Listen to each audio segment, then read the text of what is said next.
कि जो है आप लोगों को पूरा टाइम नहीं मिला कि आप लोग दोबारा से यानी अपना जो पेपर है वो कंप्लीट करने के बाद आप लोग अपना टेस्ट जो है वो अपलोड कर सकें।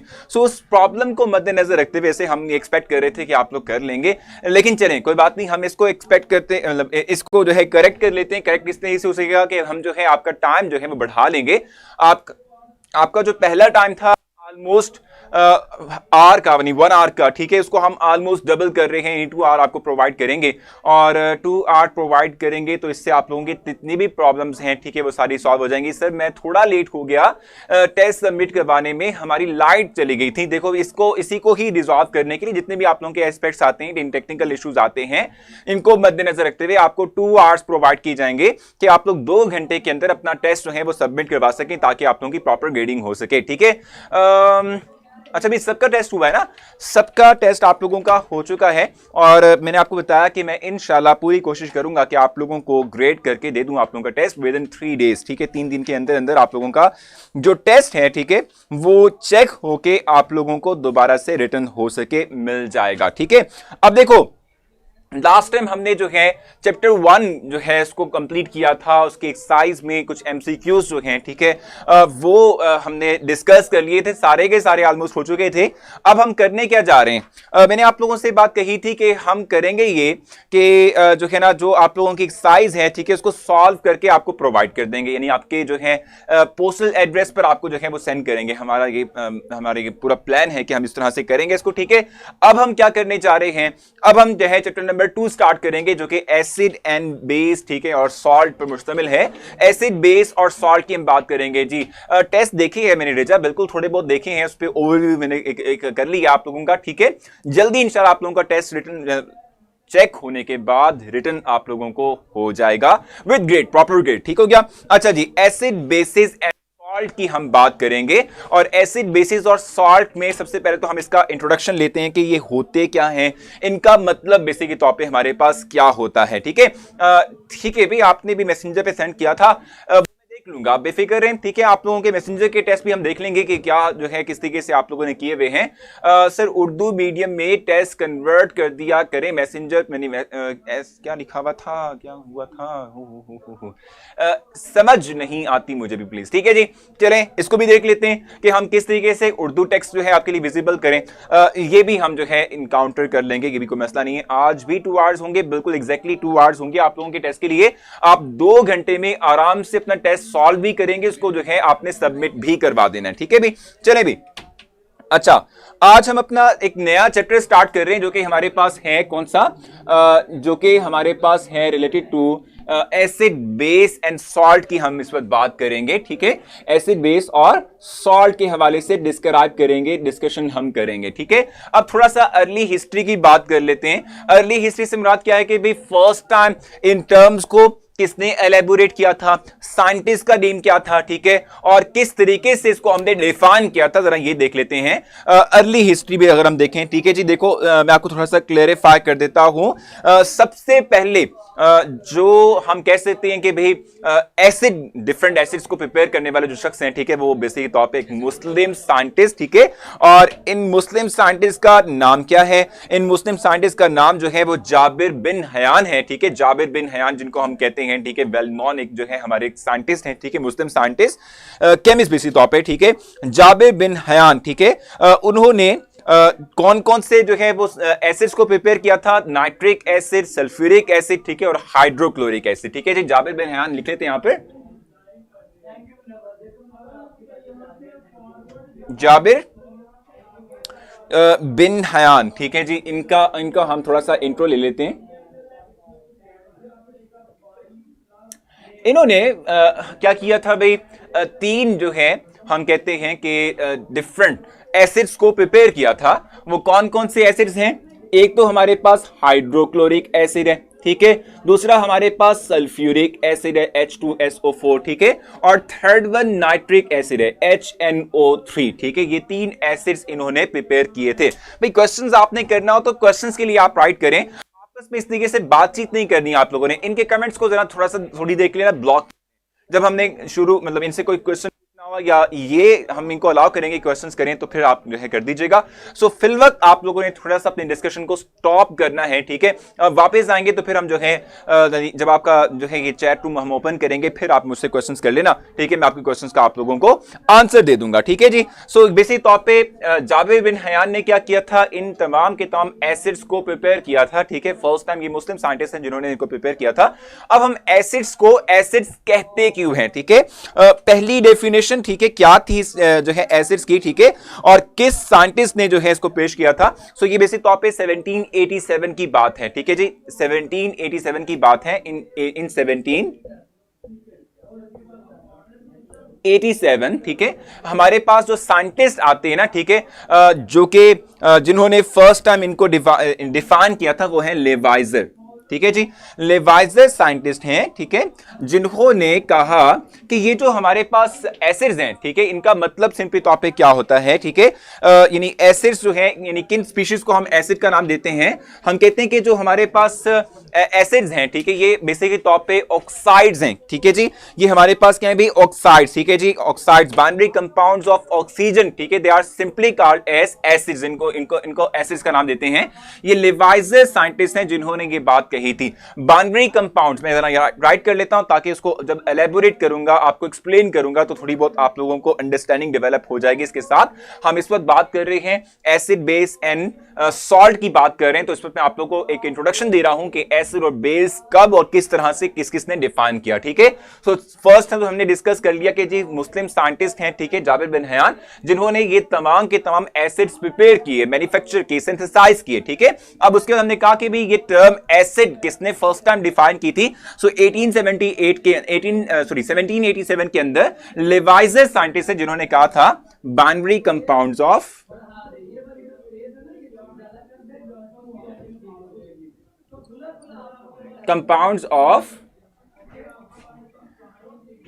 Oxygen are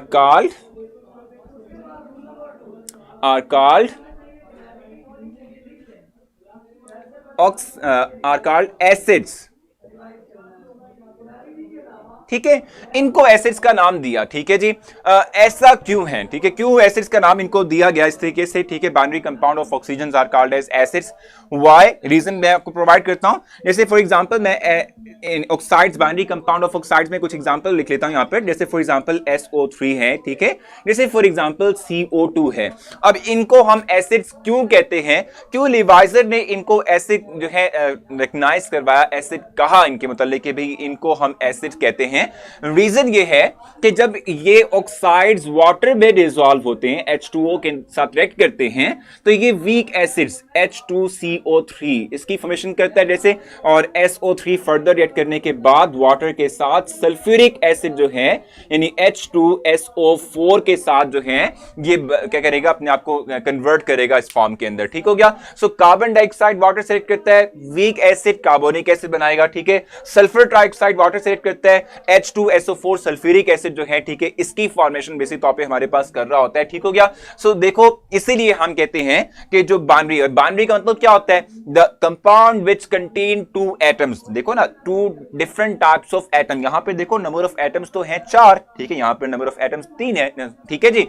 number of atoms 3 या 4 हैं, लेकिन टाइप्स ऑफ एटम की अगर हम बात करते हैं, यानी कि ऑक्सीजन किसी दूसरे एटम के साथ कंबाइंड फॉर्म के अंदर है, ऑक्सीजन सिर्फ कार्बन के साथ कंबाइंड फॉर्म के अंदर है। सो बाइनरी कंपाउंड्स ऑफ ऑक्सीजन, ठीक है, आर कॉल्ड एज एसिड्स, ठीक है। और रीजन क्या है कि क्यों इनको कहते हैं, क्योंकि जब ये वाटर से ट्रीट करते हैं इनको, ठीक है, इनको ब्रेक करवाते हैं, सो ये एसिड्स की फॉर्मेशन करते हैं, इनकी नेचर एसिडिक है, इसलिए हम इनको बाइनरी कंपाउंड्स को, इन कंपाउंड्स को हम सिंपली एसिड्स का नाम दे रहे होते हैं, ठीक है। इनकी जरा चैट को ओपन कीजिएगा ताकि मुझे कंफर्म हो सके कि कोई क्वेश्चन इनका है या नहीं है, ठीक है। जी हाँ बिल्कुल ऐसा है, थोड़ा बहुत उज़ैफा चलता रहता है। जी बताएं जी, इनके कमेंट्स को देना ओपन करें।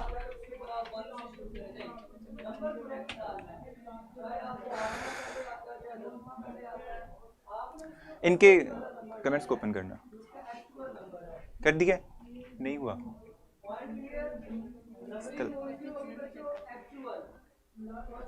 जी बताएं जी सर। सॉरी, बाइनरी कंपाउंड्स क्यों हम इनको इन एसिड्स को कहते हैं? ये एसिड्स को बाइनरी कंपाउंड हम नहीं कह रहे। बाइनरी कंपाउंड की टर्म हम यूटिलाइज करते हैं उन कंपाउंड्स के लिए जिनमें दो टाइप के एटम्स मौजूद हों। ठीक है sir, you said that you have, भाई इनके कमेंट्स को ओपन कर लो ताकि मैं उस पढ़ सकूं। कर लो। अच्छा, you said that you consider me, but in test one, ठीक है, long questions and short questions is not our book, so kindly give the marks without, ये देखें, ये तो बात बुरी है ना। तमाम जितने भी क्वेश्चंस मैंने वहां डाले थे ना, देखो लॉ ऑफ मास सेक्शन आपको पता है कि आपकी बुक में है, आई नो कि है। ठीक है, इस तरीके से जो हमारे पास दूसरी microscopic properties of dynamic equilibrium, ये भी आप लोगों को पता है यार। ठीक है, और जहां तक इवन के शॉर्ट क्वेश्चंस की बात है यार, मैंने वाकई चूज किया था कि भाई टॉपिक आप लोगों का है कि नहीं, उसके रेलेवेंट ही मैं बनाऊं। सो तमाम चीजें थी यार, कुछ भी ऐसा नहीं था कि जो आप लोगों ने ना पढ़ा हो। ठीक है, फेडरल की बात कर रहा हूं मैं इस पर। ठीक है भी। अच्छा, सो मसला है आप लोगों को यहां तक कोई कंफ्यूजन है तो डिस्कस करें सर। मेरा टेस्ट, अच्छा भाई टेस्ट वाला तो बिल्कुल मैंने कह दिया ना आप लोगों को कि भाई आप लोगों ने जो मैसेंजर पे सेंड किए हुए वो मैं देख लूंगा, कोई इशू नहीं है उसमें। ठीक है, मुझे ये बताएं कि ये है सर नेक्स्ट एग्जांपल। ठीक है, NO3 की हो सकती है, बिल्कुल हो सकती है। आप NO3 को भी रेड करवाते हो, NO2 को रेड करवाते हो ना, NO2 नॉट NO3 ना, NO3 नहीं होता, NO2 है। ठीक है, वाटर से रेड करवाते हो तो ये बना देगा HNO3 बना देगा। ठीक है भाई, HNO3 करेगा विच इज एन एसिड। ठीक है, जावेद बिन हयान ने कैसे नहीं एसिड को कैसे डिफाइन किया था? देखो मैं आपको बताऊं, मोहम्मद के जावेद बिन हयान के हवाले से जो हम पढ़ते हैं ना, ठीक है, उसमें हम ये डिस्कस करते हैं कि it is the first Muslim scientist के जिन्होंने इन एसिड्स को प्रिपेयर किया था। ठीक है जी, ये हम कहते हैं सर। अच्छा, Why we name them acid? Reason ये थी, बाइनरी कंपाउंड का एक तो पता होना चाहिए आप लोगों को, the compounds containing two different types of atom are called as binary. Binary means two atoms containing, यानी टू एटम्स, वो नहीं है कि देखो जैसे आपको बताया था ना यहाँ पे चार एटम है, दो डिफरेंट टाइप के एटम्स हैं, इसलिए इनको बाइनरी कंपाउंड्स कहते हैं। ठीक है जी, so binary compound of oxygen, ठीक है, are called as acids. Why? क्योंकि हम इनको जब हाइड्रोलाइज करते हैं, वाटर में डिसॉल्व करते हैं, वाटर से इनको रेड करवाते हैं, तो इनके थ्रू हमारे पास जो बनता है एसिड बनता है बेसिक तौर पे। ठीक है, जैसे आपने देखा कार्बन डाइऑक्साइड को रेड करवाया वाटर के साथ तो वीक एसिड ही बना, लेकिन एसिड बना, कार्बोनिक एसिड बना। ठीक है, सल्फर डाइऑक्साइड को वाटर से रेड करवाया हमने, सल्फर डाइऑक्साइड के रेड करने से क्या हुआ, H2SO4 सल्फ्यूरिक एसिड बना। NO2 को रेड करवाते हैं विद वाटर तो नाइट्रिक एसिड प्रिपेयर होता है। सो इनको क्यों कहते हैं? इसलिए कि इनको हम जब ट्रीट करवाते हैं वाटर के साथ, हाइड्रोलाइज करते हैं, तो इनके थ्रू हमारे पास एसिड्स की फॉर्मेशन होती है। सर कोई भी कंपाउंड टू डिफरेंट एटम्स को का होगा तो बाइनरी कंपाउंड लगेगा। बिल्कुल ठीक कह रहे हो Abdullah, binary compounds of halogen का मतलब होता है कि हेलोजन और दूसरा कोई और आइटम होगा। ठीक है, बाइनरी कंपाउंड्स ऑफ सल्फर का मतलब होता है कि एक सल्फर तो दूसरा कोई और आइटम होगा। इवन के मैं इसको बाइनरी कंपाउंड ऑफ सल्फर कह सकता हूं, इसको मैं बाइनरी कंपाउंड ऑफ कार्बन कह सकता हूं। ठीक है sir, water H2O is also binary compound, it's binary compound of oxygen with hydrogen. बिल्कुल सही है। ठीक है जी, कोई और मसला है आप लोगों का? यहां तक कुछ पूछना आप लोगों ने? जल्दी से शाबाश। हाँ भी मैं कौन भाई, क्या ही बात है, आपको पता ही नहीं है सफान मैं कौन हूं?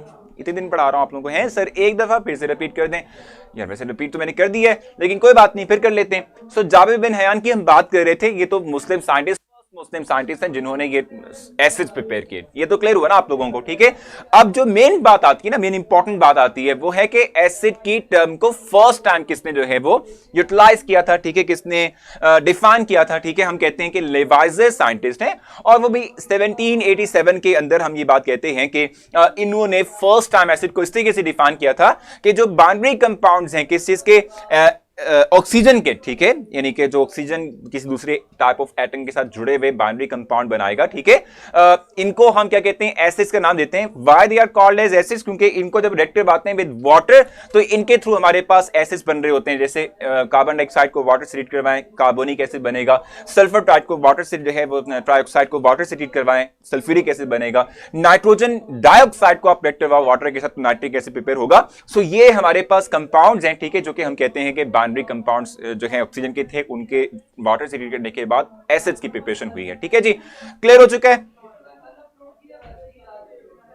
सर आप मिस्टेक्स मार्क करेंगे? बिल्कुल मैं मार्क करूंगा भाई, ये तो आपको पता होना चाहिए कि भी कहाँ मिस्टेक आपकी हुई है, किस तरह की हुई है, कौन सी हुई है। Is not in our book, ठीक है, नॉट द एक्सटर्नल, क्या लिखा था, एक्सटेंट ऑफ फ्रिक्शन, ठीक है, even though dynamic equilibrium is not defined in our book. देखो मैं आपको बताऊं कि हमने जब इसको डिफाइन किया था ना, देखो डिफरेंट टाइप्स ऑफ इक्विलिब्रियम की आप बात करते हैं तो उसमें आपने जो है देखा होगा कि हम मोस्टली तौर पे जब भी किसी इक्विलिब्रियम को डिफाइन करते हैं तो उसमें टाइप ऑफ जो है इक्विलिब्रियम हम जरूर उसको एक्सप्लेन करते हैं, ठीक है, इसको जरूर हम डिफाइन कर रहे होते हैं। सो वो इतनी बड़ी बात नहीं है। एक्सटर्नल जो है एक्सटेंट ऑफ फ्रिक्शन की जहां तक बात है, एक्सटेंट ऑफ फ्रिक्शन में आपने जब केसी की एक्सप्रेशन को देख लिया ना तो उससे ही आपको अंदाजा हो सकता है कि केसी की वैल्यू थोड़ी है या बड़ी है, तो किस जो है उसमें रिएक्शन फॉरवर्ड जाएगा बैकवर्ड जाएगा, इस तरह से तो हम जो है डिस्कशन पहले भी कर चुके थे। लेकिन चलिए कोई बात नहीं, हुज़ैफा आपने बिल्कुल वैलिड पॉइंट उठाया, मैं इस पे जरूर वर्क करूंगा और वर्क करके आपके वापस आऊंगा आपके पास, ठीक है, और फिर मैं आपको बताऊंगा कि भाई किस तरीके से इसको हम इंप्रूव कर सकते हैं। कोई बात नहीं हुज़ैफा, चलता रहेगा, लेकिन ये है कि हम नेक्स्ट टाइम इसको मजीद अच्छा करेंगे, ठीक है भाई, बेफिक्र रहें, कोई इशू नहीं है हुज़ैफा, ठीक है। अच्छा, यहां तक तो क्लियर हो चुका है, हम इससे आगे चलते हैं। नेक्स्ट हम जो है बात कर लेते हैं, हमने दो साइंटिस्ट की बात कर ली है इंट्रो के अंदर, किसके भी, एसिड के इंट्रो में हमने दो साइंटिस्ट से मुतालिक डिस्कशन कर ली है। अब हम आगे चलते हैं कि फर्दर एसिड्स जो हैं, ठीक है, उनको किस तरीके से रिकग्नाइज करवाया गया और कौन से साइंटिस्ट हैं जिनकी कंट्रीब्यूशन है एसिड को डिफाइन करने के लिए, ठीक हो गया। अब देखो जहां तक हमने बात कर ली भी binary compounds of acids, oxygen are called as acids, उसके बाद हम आगे चलते हैं लेटर ऑन सर हमरी, ठीक है जी, हमारे पास हेम्फ्री बेसिक तौर पे हमारे पास आते हैं, ठीक है जी, बहुत से यानी कि बहुत से यानी सर हेम्फ्री का मेंशन यहां पे किया हुआ है उसने, ठीक है, उनका ये कहना था कि बहुत से ऐसे कंपाउंड्स भी हैं, ठीक है, कि जो ऑक्सीजन कैरी नहीं करते लेकिन they also act as acid, ठीक है जी। जैसे भी हमने लिवाइजर की बात की थी, लिवाइजर ने ये बात कही कि भाई जो ऑक्सीजन के कंपाउंड्स हैं, बाइनरी कंपाउंड्स हैं, they are called as acids. तो हेम्फ्री ने कहा कि लाजमी नहीं है कि ऑक्सीजन एटम होगा तभी कंपाउंड एसिड होगा, ठीक है, बहुत से ऐसे एसिड्स हैं कि जिनमें ऑक्सीजन नहीं होता, ठीक है, लेकिन फिर भी वो एज अ स्ट्रॉन्ग एसिड के तौर पे बिहेव कर रहे होते हैं, ठीक है। सो उसके मुतालिक हम बात कर लेते हैं, 1815 की हम बात कर लेते हैं भी, हमारे पास ईयर है इन 1815,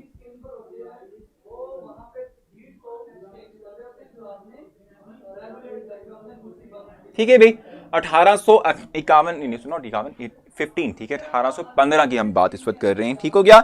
इसमें हेम्फ्री साइंटिस्ट हैं, सर हेम्फ्री, जिनके अकॉर्डिंग उन्होंने कुछ और मजीद इंफॉर्मेशन हमें प्रोवाइड की थी, किस हवाले से हमें इंफॉर्मेशन प्रोवाइड की थी रिलेटेड टू एसिड, ठीक है, एसिड को मजीद और जो है थोड़ा सा ना दिखा रहा था, इंफॉर्मेशन जो है वो हमें और मजीद कैरी करवाई थी, ठीक है जी। हेम्फ्री हमारे पास साइंटिस्ट हैं, ठीक है, सेड दैट, ठीक है, there are many acids that have no oxygen atom.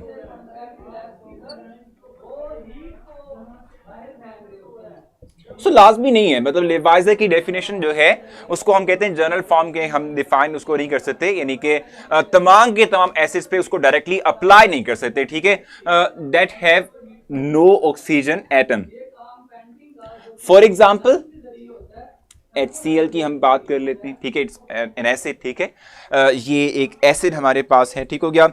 HCl हमारे पास एक जो है एसिड है जो कि ऑक्सीजन कैरी नहीं कर रहा, ठीक है, लेकिन फिर भी एक एसिड है, ठीक हो गया। सो जस्ट हम ये बात कहते हैं कि लाजमी नहीं है कि जो है ना वो जो ऑक्सीजन के साथ दूसरे एटम, जब भी ऑक्सीजन दूसरे एटम से कंबाइन होगा बाइनरी कंपाउंड बनेगा, ठीक है, वही एज एसिड बिहेव करेगा अकॉर्डिंग टू हेम्फ्री। हम ये बात कहते हैं कि एसिड्स का मतलब जो है और भी हो सकता है, यानी कि हम सिंपली आगे जाते हुए जनरलाइज करेंगे कि कंपाउंड्स को एसिड क्यों कहा जाता है, क्यों कहते हैं भी, इसलिए कहते हैं जैसे अकॉर्डिंग टू हम लिविस की बात करेंगे, आर्हीनियस की बात करेंगे, लोरी Bronsted acid and base concept की बात करेंगे कि प्रोटॉन डोनेशन बेसिक तौर पे जो है एसिड की कैरेक्टरिस्टिक्स में शामिल है, ठीक है, कि वो प्रोटॉन देता है, ठीक है, प्रोटॉन लूज करता है, ठीक हो गया। Okay thank you sir, but give the marks, ठीक है, ऑफ दोज टू, ठीक है जी, चलिए देख लेते हैं हुज़ैफा, कोई मसला नहीं है, ठीक है भाई। अच्छा, सो यहां तक आप लोगों को समझ आई है, कोई बात समझ आ गई आप लोगों को यहां तक या नहीं आई है? एग्जैक्ट डेफिनेशन बेसिक तौर पे मैं आपको बताऊं सफमान के, अभी हमने डिफरेंट जो थ्योरीज है ना, डिफरेंट साइंटिस्ट की जो थ्योरीज हमारे पास हैं, ठीक है, जैसे कि आर्हीनियस की बात करेंगे, लेविस की बात करेंगे और लॉरी ब्रॉन्स्टी डेसिडेंट बेस कॉन्सेप्ट की बात करेंगे, उसमें एग्जैक्ट डेफिनेशन आएगी हमारे पास, ठीक है। सो उसके तहत हम जो है डिफाइन करेंगे एसिड्स को, ठीक हो गया। अभी हम जस्ट उसका ओवरव्यू ले रहे हैं, जो हिस्टोरिकल बैकग्राउंड है उसकी हम बात कर रहे हैं। According to our book as it's difficult to learn free के फ्रॉम बोथ बुक्स, ठीक है भी, सारा कोई मसला नहीं है, आप बेफिक्र नहीं, हो जाएगा कुछ ना, ठीक है, कर लेते हैं इसको। जी, हाइड्रोजन साइनाइड भी एक वीक एसिड है, बिल्कुल सही कहा आपने, हाइड्रोजन साइनाइड है एक वीक एसिड है, एसिडिक बिहेवियर को शो करता है, उसमें भी आप देख सकते हैं कि भाई ऑक्सीजन नहीं है। HCN की हम बात करें ना, उसमें भी ऑक्सीजन नहीं होता। अरे इसमें नवेरा आपने करना सिंपली ये है कि साइंटिस्ट का नेम, ईयर और जो वो बात कर रहे हैं, सिर्फ आपको थोड़ा बहुत उसके मुतालिक इंफॉर्मेशन होनी चाहिए, क्योंकि वो पूछ सकता है कि जी सर हेम्फ्री ने एसिड के हवाले से क्या कहा था, लेवाइजर ने क्या डेफिनेशन दी थी एसिड के हवाले से, आपको जरूर पता होना चाहिए, ठीक है भाई। कंप्यूटर के टेस्ट के दिन कंप्यूटर का टेस्ट होगा, नहीं अभी नहीं होने वाला, जब हम उसको स्टार्ट कर लेंगे ना, ठीक है, यानी कि उस जो है आपके लिए लेक्चर को स्टार्ट कर लेंगे, तब हम जो है लेकर आएंगे आपके लिए, ठीक है सर। आर्हीनियस कॉन्सेप्ट हमें बुक में 1887 में है, नॉट इन 1787। नहीं देखो अभी तक तो यार हम उस तक पहुंचे नहीं है ना, ठीक है, सारा भी हमने इसको डिफाइन करना है। अभी जो मैंने आप लोगों को बताई है ना, जो चीजें आपको क्लैरिफाई की हैं, जो चीज मैंने आपको बताई है, वो लेवाइजर था, ठीक है, नॉट आर्हीनियस, लेवाइजर था जो मैंने आपको बताया था पहले। दूसरा हमारे पास हेम्फ्री है, इससे मतलब हमने बात की, जो कि 1815 के अंदर हमें इंफॉर्मेशन प्रोवाइड करता है। क्लियर नहीं हुआ प्लीज एक दफा फिर से रिपीट कर दें, आयशा जरूर रिपीट कर लेते हैं। मैं आपसे ये बात कह रहा था कि 1815 के अंदर सर हेम्फ्री वो साइंटिस्ट हैं जिन्होंने क्या किया था भाई, ठीक है, कहा कि जो लेवाइजर के मुताबिक एसिड्स हैं, ठीक है, जस्ट वही एसिड्स नहीं है, बहुत से एसिड्स ऐसे हैं जिनके अंदर ऑक्सीजन नहीं होता। जैसे इवन के एक एग्जांपल हमें अब्दुल्ला ने भी प्रोवाइड की थी, अब्दुल्ला ने भी डिस्कस किया था कि HCN is also an acid, ठीक है। सो ये भी ऑक्सीजन कैरी नहीं कर रहा, ये भी ऑक्सीजन कैरी नहीं कर रहा, ठीक है, इन दोनों में ऑक्सीजन कहीं नजर नहीं आता, ठीक है, और ये है फिर भी एसिड, ठीक हो गया। सो इस तरह से फर्दर हमें कुछ एलेबोरेशन मिली और उसके बाद इन पॉइंट्स को बेस बनाते हुए आगे जाके डिफरेंट हमारे पास थ्योरीज आएंगी। सर एसिड्स को एसिड्स के साथ रिएक्ट करवाएंगे तो बाइनरी कंपाउंड, देखो मैं आपको बता दूं कि थोड़ा सा क्लैरिफाई कर दूं मैं आपको, ठीक है, हम एसिड को एसिड से रिएक्ट क्यों करवाने जा रहे हैं? हम जब भी बात करते हैं एसिड्स की तो एसिड्स को डिफरेंट कंपाउंड से करवाते हैं, जैसे कि बेस के साथ जिसमें हम न्यूट्रलाइजेशन प्रोसेस करते हैं, सॉल्ट के साथ, सॉरी मेटल्स के साथ जिसमें कि हम सॉल्ट फॉर्मेशन कर रहे होते हैं, ठीक है, कार्बोनेट्स बाइकार्बोनेट्स का इनके रिएक्शन करवाते हैं जिसके थ्रू हमारे पास सॉल्ट प्रिपेयर होते हैं, उनसे हम करवाते हैं, ठीक है भाई। देखो ना ये तो प्रूव्ड है ना, HCl HCN इनकी नेचर आपको बताएगी, ठीक है, बिल्कुल सही कह रहे हैं अब्दुल्ला, आप बिल्कुल ठीक कह रहे हैं। चलें जी ठीक हो गया। अच्छा इस तरह करते हैं कि इनका जो टेस्ट था वो हम अगर स्टार्ट कर लें, टेस्ट स्टार्ट कर लें। सो आप लोगों का टेस्ट पहले स्टार्ट कर लेते हैं, जब आप वापस आएंगे ना फिर जो है इससे आगे मूव करेंगे, कुछ नई चीजें डिस्कस करेंगे। ले जनाब, सो आप लोगों का टेस्ट जो है वो स्टार्ट हो चुका है, आप इस टेस्ट को कंप्लीट करें। जैसे ही जब ये कंप्लीट करेंगे उसके बाद जब वापस आएंगे ना, तो अगर आपका कोई कंफ्यूजन हुई इस टेस्ट को लेते हुए पहले वो डिस्कस करेंगे, फिर आगे चलेंगे। टेस्ट कर लें स्टार्ट, बिल्कुल टेस्ट स्टार्ट कर लिया आप लोगों का, ठीक है। सो ऑलमोस्ट टाइम अब हो चुका है और आपका रिजल्ट डिस्प्ले होना शुरू हो चुका है। बेसिक तौर पे ये जो मैंने क्वेश्चंस आप लोगों से आज पूछे हैं ना, ये आप लोगों से पूछे थे एक्सरसाइज के क्वेश्चन जो मैंने आप लोगों को सॉल्व करवाए हैं। सो इट मींस के अच्छे मार्क्स आने का मतलब ये हुआ कि आपने उसको पढ़ा हुआ है, अच्छे से पढ़ा हुआ है। चैप्टर 1 के न्यूमेरिकल्स वो मैं आपको करवा दूंगा, लेकिन उसकी जो है वो जरूरत नहीं है, ठीक है जी। ठीक है जनाब, तो एक ईजी टेस्ट था आप लोगों का, आप लोगों ने एक अटेम्प्ट कर लिया, तो अब आपसे कल मुलाकात होगी। कल इंशाल्लाह हम अपने जो हिस्टोरिकल बैकग्राउंड है उसको कंप्लीट करने के बाद आगे मूव करेंगे और कुछ नई बातें जो हैं हम आगे लेके चलेंगे, ठीक है। सो अपना बहुत सारा ख्याल रखिएगा, ठीक है। कल इंशाल्लाह मिलते हैं, अपना ख्याल रखें, मुलाकात होती है कल। अल्लाह हाफिज।